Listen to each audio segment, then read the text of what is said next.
Okay, what we're going to look at today is why you could or should possibly look at buying real estate. That is something that is a fixed um, asset that people live in or conduct business in. It's bricks and mortar, it's a house. And the way we're going to compare it is, the way we're going to do it or look at the advantages is by comparing it with another scenario. So let's just say that we're going to talk about New Zealand dollars because everyone knows that I'm a New Zealander, but also because New Zealand dollar has quite a high interest rate at the moment. So let's say we have 100,000 New Zealand dollars, and we put that into the bank. We bank it, and we could just possibly draw ourselves a little bank over here.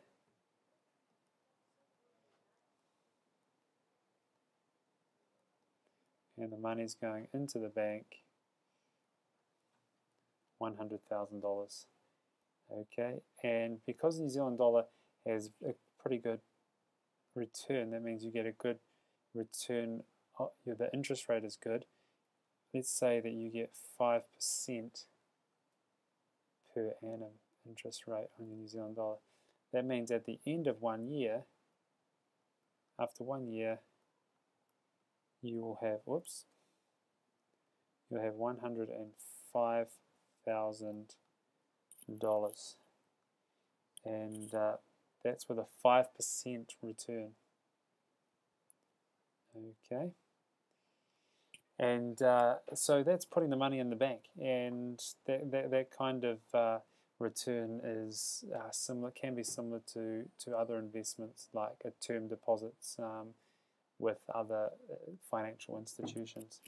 But we're going to now just jump over here, and I think we'll use the let's use a nice blue to compare the whole idea of buying a house. And we're going to start by drawing ourselves a house, and we'll put a front door and some windows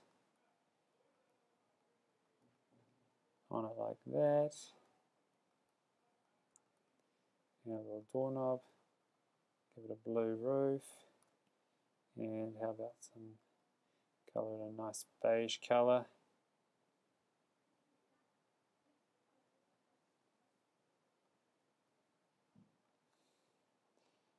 Let's just color that in a bit more.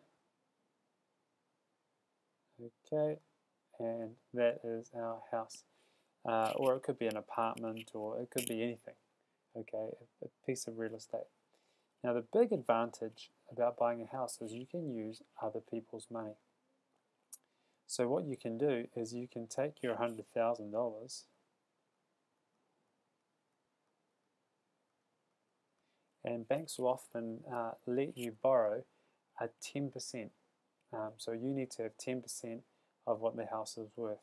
So let me just say, let's just pretend that this house here is worth $1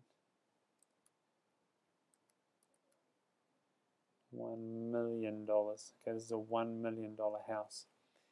Now, if I put down my $100,000, this is my $100,000 right there, I can then buy using $900,000, so plus, and we'll just use a red here, $900,000.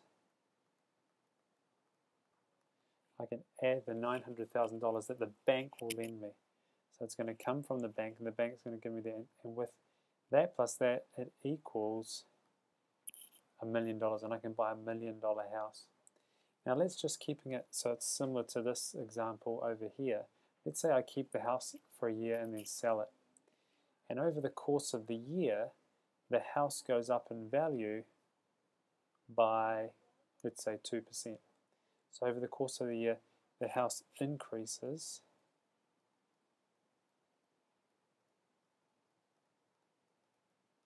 in value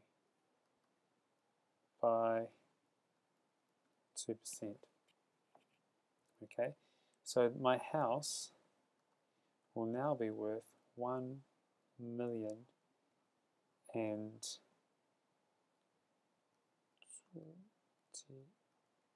20,000. Okay, $1,020,000. So that's what the house is worth now. Now what I need to do, if I sell it after that time, I will, let's just choose another color for a second, yellow. If I sell it and I get myself 1 million, oh, yellow's terrible. Let's choose this one, orange. I get $1,020,000. Now what I need to do is I need to minus the $900,000 that I owe the bank. Okay, so I owe the bank $900,000. Okay, and once I've done that, I have left over 120,000, I should say, dollars. Okay, and that is what I have left, which means, of course, that I have a profit of $20,000, or what we call a 20% return. So we'll just write down here 20% return. Okay. Sorry, my handwriting is not very good using this at all. Whereas if we just compare it to our scenario over here, with the 5% in the bank, it's a 5% return.